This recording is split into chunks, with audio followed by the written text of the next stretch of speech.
We're still months away from Americans going to the polls and voting for President of the United States, and still we have one model out making headlines showing that President Trump, well, it's not looking good for him. Hey, everyone, I'm Chad Hasty, host of the Chad Hasty Show, which airs weekday mornings 8:30 to 11 a.m. Central Time on News Talk 95.1 FM and 790 a.m. KFYO.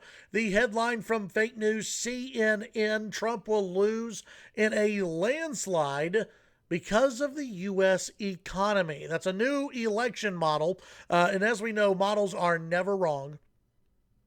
Unemployment spiking in the United States, not due to President Trump, but because of coronavirus and policies that have been put forward by different governors and, yes, by the federal government as well, when it comes to social distancing and shutting down the U.S. economy. The GDP collapsing. History shows that dreadful economic trends like these spell doom for sitting presidents seeking re-election. The coronavirus recession will cause Trump to suffer a, quote, historic defeat in November, according to a election model released Wednesday by Oxford Economics. The model, which uses unemployment, disposable income, and inflation to forecast election results, predicts that Trump will lose in a landslide, capturing just 35% of the popular vote. It's a sharp reversal from the model's pre-crisis prediction that Trump would win about 55% of the vote and would be the worst performance for an incumbent in history. Quote, it would take nothing short of an economic miracle for pocketbooks to favor Trump, said Oxford Economics. They wrote in the report, adding that the economy will be nearly an insurmountable obstacle for Trump come November. The model has correctly predicted the popular vote in every election since 1948, other than the 1968 and 1976 elections. It also did get right the popular vote in the George W. Bush election and in the Donald Trump election in 2016. So what does this all mean? Really nothing at all. It's something that if you want to go based off of history and everything else, you're probably not too happy if you're the Trump folks.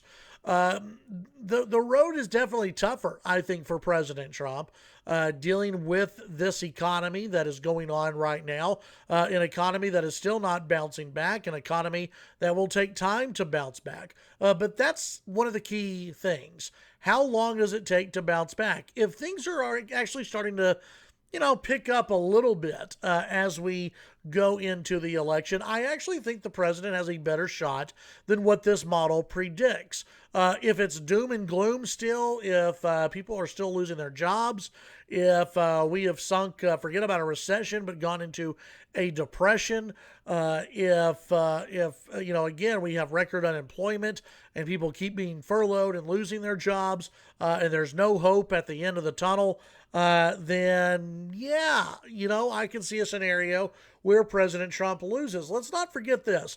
Vice President or former Vice President Joe Biden, he's not that popular of a guy, okay? He's not that energetic. He doesn't have the energy behind him at all. President Trump still has the energy behind him. Trump supporters are still supportive of the president, and I think most people in America realize that President Trump is not the reason why all these people are out of work. President Trump is not the reason why the economy is the way it is right now.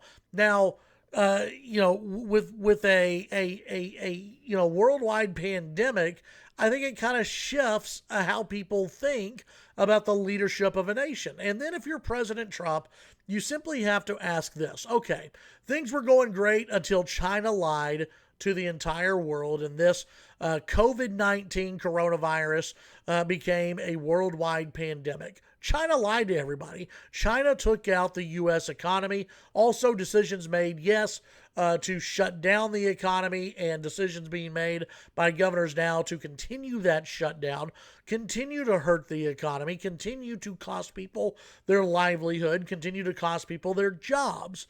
The question that President Trump has to put forward is, who do you trust to rebuild it? Do you trust Joe Biden or do you trust Donald Trump? And I think when you put that question out there, I think a lot of people will say, well, under President Trump, the economy was doing great up until China lied, and we have coronavirus. I think we'll probably trust him again to rebuild the economy. Listen, things are going to be tough. This will be a tough election for President Trump. It got much tougher than it was just 3 or 4 months ago. It's become a very tough reelect for President Trump. It'd be tough for anybody. Yeah, you're dealing with a bad economy right now, but which candidate do voters think can rebuild the country, can rebuild the economy, and get things moving again? I don't think the answer will be Joe Biden. I think it'll be Trump, though I do think that this election is going to be pretty darn close.